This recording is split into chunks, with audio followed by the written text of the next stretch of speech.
خیر اب ہم آگے چلتے ہیں. آج ہم نے جو چوتھا پارہ پڑھا اس کی پہلی آیت ہی بڑی خاندانی ہے.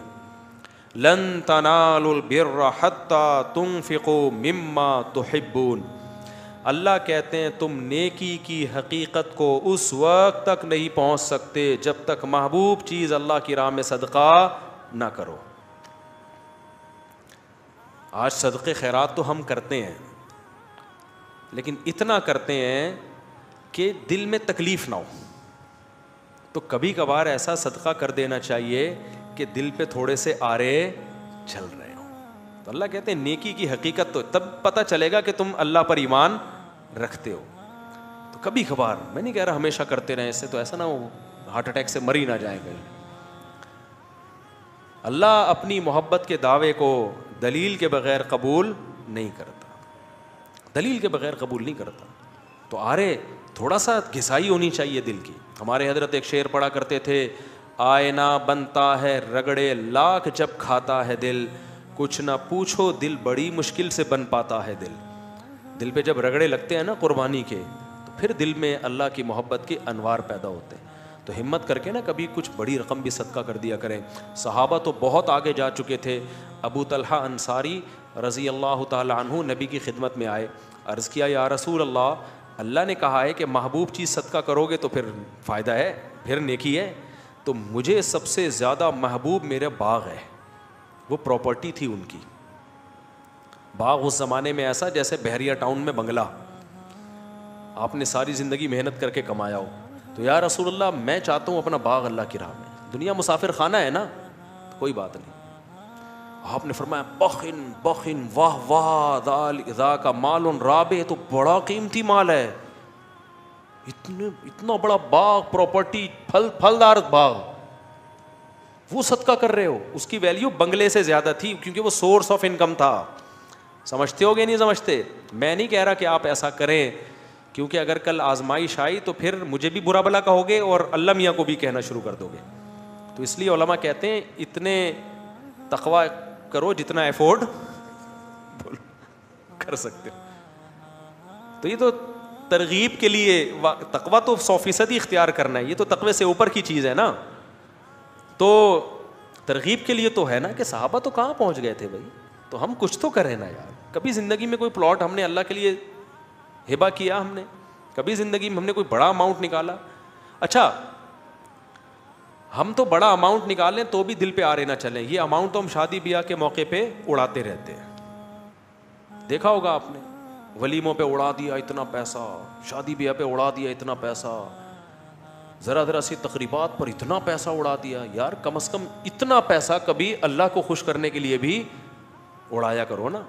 ہاں اڑانا کہاں ہے یہ بڑا مسئلہ ہے. لوگ بعض دفعہ بڑا اماؤنٹ خرچ کرتے ہیں, غلط جگہ پہ کر دیتے ہیں. تو جب آپ خرچ کرو, ہم نے اپنے علماء سے سنا ہے کہ صدقہ خیرات بھی بہت سوچ سمجھ کے کرنا چاہیے. اللہ کی نعمت کو ضائع مت کرو, مستحق سے مستحق کو تلاش کرو. اگر دینی مدرسے میں دینا ہے تو دیکھو کہ اس دینی مدرسے کا محتمم 2 نمبر تو نہیں ہے. ایسا تو نہیں کہ یہ مدرسے کی 4 دیواری کے نام پہ نوٹ چھاپنے کی مشین لگائی ہوئی ہے, اس لیے. کیونکہ میں نے دیکھا ہے کوئی بھی داڑھی ٹوپی ویسٹ کوٹ میں آئے گا, 4 یتیم بچے اس نے جمع کر لیے, آ کے دکھائے گا تو لوگ چیک کاٹ کے دے رہے ہوتے. یہ 10 لاکھ, یہ 20 لاکھ, یہ 1 کروڑ. دھندا بنایا ہوا ہے لوگوں نے بھائی یہ کمانے کا. داڑھی بس ٹوپی ہو اور تھوڑا سا چہرے پہ نور وور اور کریم وریم لگا دیا آپ نے. سیٹ صاحب کے پاس گئے, ہمارا مدرسہ ہے, یہ تصویر دیکھو اٹھا کے. میں بہت لوگوں کو جانتا ہوں. ایک آدمی سعودی عرب میں, قطر میں, عرب لوگ سخی بہت ہوتے ہیں, وہاں جا کے کروڑوں روپے جمع کیے اس کمبخت نے, کروڑوں روپے. یہاں سے تصویریں بھیجتا تھا, بچے صحیح بخاری پڑھ رہے ہیں, دیکھو مدرسہ ہے میرا. کچھ بھی نہیں تھا. اور اگر ہو بھی تو بھائی انویسٹمنٹ ہے, کچھ کھاؤ کچھ لگاؤ. تو اس لیے دینی مدرسہ کرنا تو دینی مدارس کو دینا ہے, کیونکہ دینی مدارس کو نہیں دیں گے تو پھر دین کی تبلیغ کا کام رک جائے گا, علماء پیدا ہونا بند. کیونکہ یہ سرکاری حکومت تعاون نہیں کرتی ہے, اور اچھا ہے نہ کرے. حکومت نے تعاون کیا نا تو یہ مدرسوں کو اپنی تحویل میں لے گی, پھر سارے سرکاری مولوی پیدا ہوں گے, سرکاری مولوی پیدا ہوں گے. کیونکہ گورنمنٹ نے جو کام اپنے ہاتھ میں لیا نا, اب دیکھو سعودی عرب میں کتنے بڑے بڑے پرہیزگار علماء ہیں, لیکن یونیورسٹیاں وہاں گورنمنٹ کے کنٹرول میں, تو پالیسیاں کس کی چلیں گی؟ گورنمنٹ کی. اب وہ بیچارے کچھ بول ہی نہیں سکتے. جو بس آئے بس ٹھک وہ چلے گا. Order is order. تراوی 8 ہیں 10 ہیں. وہ میں بھی تراوی 2 دن پڑھی نا میں نے, تو مجھے کسی نے انہوں نے 10 کر دی. میں نے کہا شکر ہے 10 باقی ہیں, اگر یہ بھی آرڈر آ جائے ختم تو کیا ہو جائے گا, وہ بھی ختم ہو جائے گا.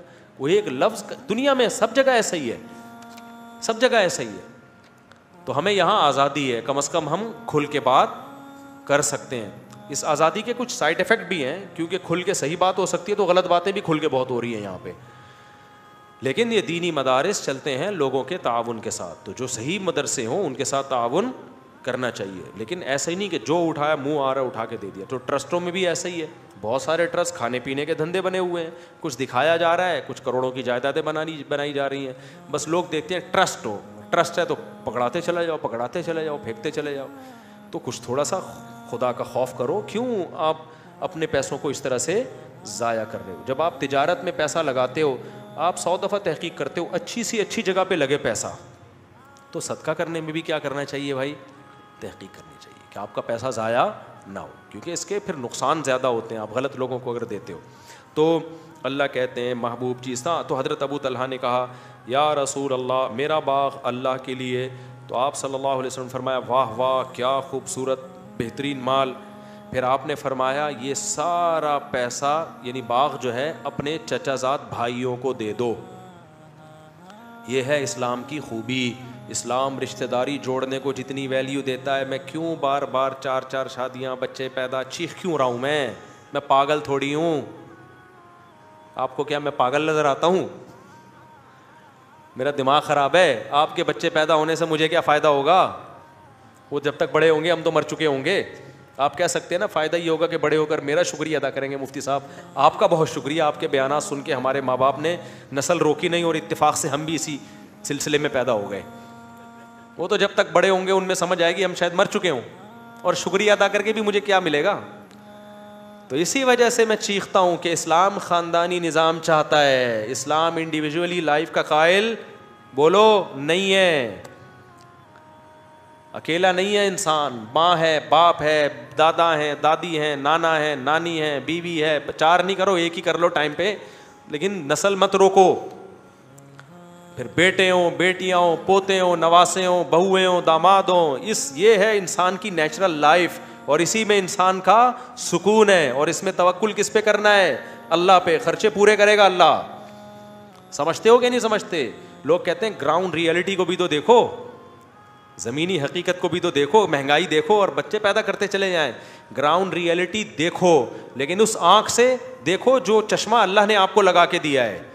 سیکولر اور لبرل لوگوں کی آنکھ سے دیکھو گے تو گمراہ ہو جاؤ گے. عقل کا استعمال جب وحی کی نگرانی میں ہوتا ہے تو عقل صحیح سوچتی ہے, اور وحی کی تعلیمات کے بغیر ہوتا ہے تو عقل گمراہی کی طرف لے کے جاتی ہے.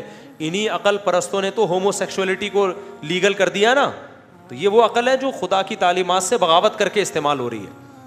تو گراؤنڈ ریئلٹی ایک طرف یہ کہتی ہے نا مہنگائی غربت, گراؤنڈ ریئلٹی یہ کہتی ہے کہ بچے جب پیدا ہوتے ہیں تو ماں کی چھاتیوں میں فوراً دودھ آ جاتا ہے. اس کا مطلب جس نے پیدا کیا وہ غافل نہیں ہے, تو وہ دوسرے میں بھی دے گا. آپ کہہ سکتے ہو دودھ آ رہا ہے نا بھائی, اس وقت ضرورت دودھ کی ہے اس لیے دودھ آ رہا ہے. اللہ بتا رہا ہے کہ جس وقت جو چیز کی ضرورت ہوگی وہ میں دے دوں گا. دودھ پیدا کرنا تو سب سے مشکل کام تھا, باقی چیزیں تو انسان پیدا کر لیتا ہے, دودھ نہیں پیدا کرتا. آج تک کوئی کمپنی دودھ پیدا نہیں کر سکی ہے ماں کا دودھ, اور اس کا آلٹرنیٹ بھی پیدا نہیں کر سکی.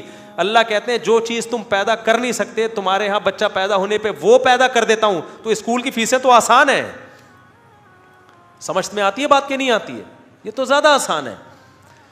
تو اس لیے نبی نے رشتہ داری جوڑنے, تو آپ نے حکم دیا حضرت ابو طلحہ کو کہ یہ باغ کس کو دے دو, کیونکہ ان کے چچا زاد بھائی غریب تھے. تو کس کو دے دو بھائی؟ تو آج رمضان میں یہ عزم کرو کہ ہمارے قریب ترین رشتہ داروں میں جو غریب ہوگا ہم نے اس کے ساتھ تعاون کرنا ہے. جن کو اللہ نے دولت دی ہے نا وہ منتھلی باندھ دیں اماؤنٹ. بھائی کو بھائی سے یہ کہنا نہ پڑے کہ تو کروڑوں روپے کماتا ہے, میں گٹکے کی دکان بھی نہیں کھول سکا, کچھ تو میرا خیال کر. یہ کہنا نہ پڑے, وہ خود سوچے کہ بھائی اللہ نے رشتہ داروں کو لاوارث چھوڑنے سے منع کیا ہے. بیوہ بہن ہے, طلاق یافتہ بہن ہے, دل کھول کے خرچ کرو, بوجھ نہ سمجھو.